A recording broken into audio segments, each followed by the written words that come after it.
Hello friends, welcome to our own channel daily stock. तो आज हम आपको ग्लोबल वेक्ट्रा हेलीकॉर्प लिमिटेड के बारे में शेयर एनालिसिस बताने वाले हैं और साथ ही में आपको ये भी बताएंगे कि आपको इस शेयर में निवेश करना चाहिए या नहीं करना चाहिए। आगे बढ़ने से पहले अगर आपने हमारे चैनल को सब्सक्राइब नहीं किया हो तो आप हमारे चैनल को सब्सक्राइब ज़रूर कर दीजिएगा, साथ ही में हिट द बेल आइकन। तो सबसे पहले आपको ग्लोबल वेक्ट्रा हेलीकॉर्प लिमिटेड के बारे में बताते हैं कंपनी काम क्या करती है। तो ये हेलीकॉप्टर चार्टर सर्विसेज प्रोवाइड करती है, मतलब हेलीकॉप्टर प्रोवाइड करती है जहाँ पर ये ऑफशोर ट्रांसपोर्टेशन और ये भी प्रोवाइड करती है, मतलब कुछ चीज़ें ले जानी हो लानी हो उस वो चीज़ प्रोवाइड करती है। और साथ ही में जो ऑयल एंड गैस एक्सप्लोरेशन या प्रोडक्शन सेक्टर है वहाँ पर भी ये हेल्प करती है। तो और भी चीज़ें हैं, ये ऑयल एंड गैस, उसके बाद geophysical survey, corporate and VVIP flights ये अवेलेबल करवाती है, aerial photography, religious tourism, emergency services, underslung operations और power grid construction and maintenance. तो ये सब काम भी करती है ऑन शोर या फिर ऑफ शोर। और इसके क्लाइंट्स की अगर मैं बात करूँ तो वो है ONGC, Cairn India, Reliance Industries Limited, Transocean, Shelf Drilling, British Petroleum, Baker Hughes. तो ये सारे जो है, ये ऐसी सारी कंपनीज जो है वो इसके क्लाइंट्स है। और भी बहुत सारे इसके पार्टनर्स है जहाँ east and west coast of India में जो रिसेंटली बहुत ही ज़्यादा अच्छा कर रहे हैं।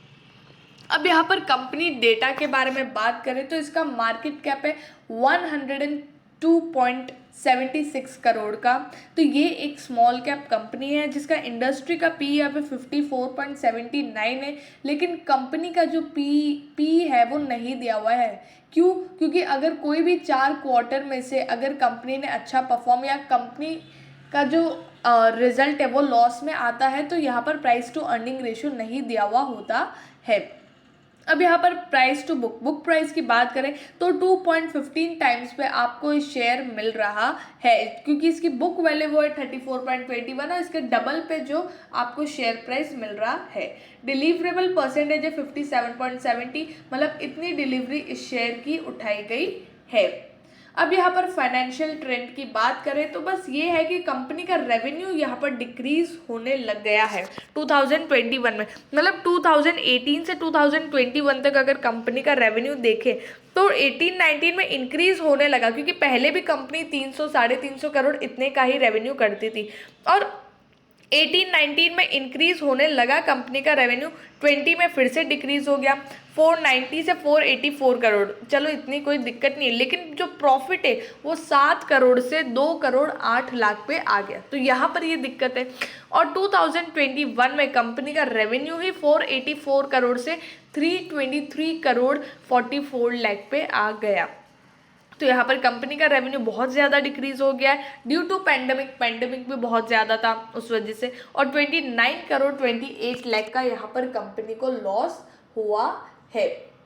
तो इन शॉर्ट कंपनी की मतलब कंपनी की जो रेवेन्यू है वो भी अच्छी खासी गिर गई है और कंपनी अच्छा खासा लॉस में भी आ गया है। तो यहाँ से पर ये है कि जो कंपनी का ग्रोथ है वो यहीं पे अटक चुका है। मतलब अगर आप पास्ट ईयर्स भी अगर आप देखेंगे तो कंपनी के रेवेन्यूज इतने ही है। जब कंपनी ने बढ़ना स्टार्ट किया था तब यहाँ पर पैंडमिक आ गया है।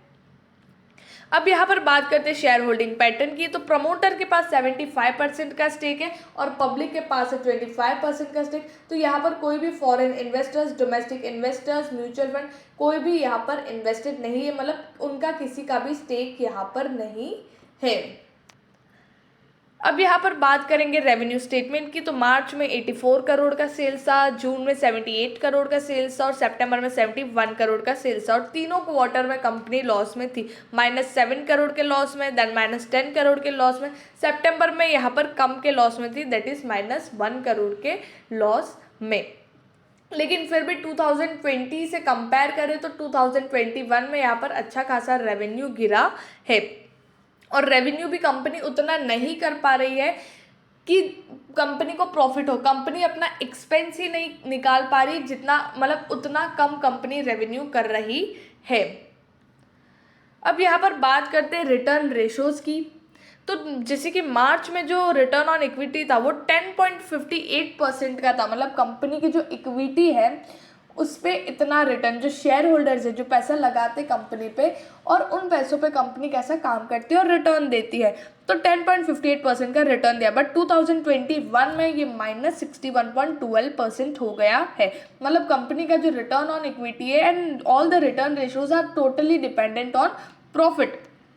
तो यहाँ पर आरओई नीचे आ गया और माइनस नेगेटिव में आ गया है। आरओसी की बात करें कि कंपनी का कैपिटल उसको कितना एफिशिएंटली यूज़ करते हैं, तो 7.97% से -8.97% पे आ गया और रिटर्न ऑन एसेट्स भी 1.09% से -4.15% पे आ गया है। तो रिटर्न रेशोज यहाँ पर टोटली गिर रहे हैं क्योंकि कंपनी का जो प्रॉफिट है वो 7 करोड़ से 2 करोड़ पे आ गया और देन -29 करोड़ के लॉस में आ गया है।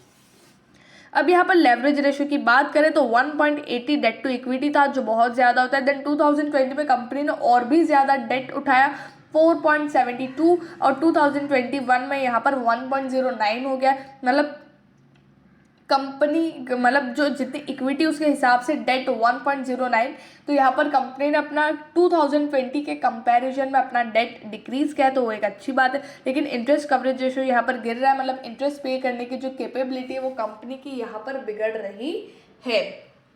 अब एट लास्ट बात करते हैं मार्केट प्राइस की। तो 5 ईयर हाई है 203 और लो है 28.95% और करंटली आज का लास्ट ट्रेडेड प्राइस है 73.40 और ये आज 8.71% गिरा है, 7 रुपीज़ से गिरा है।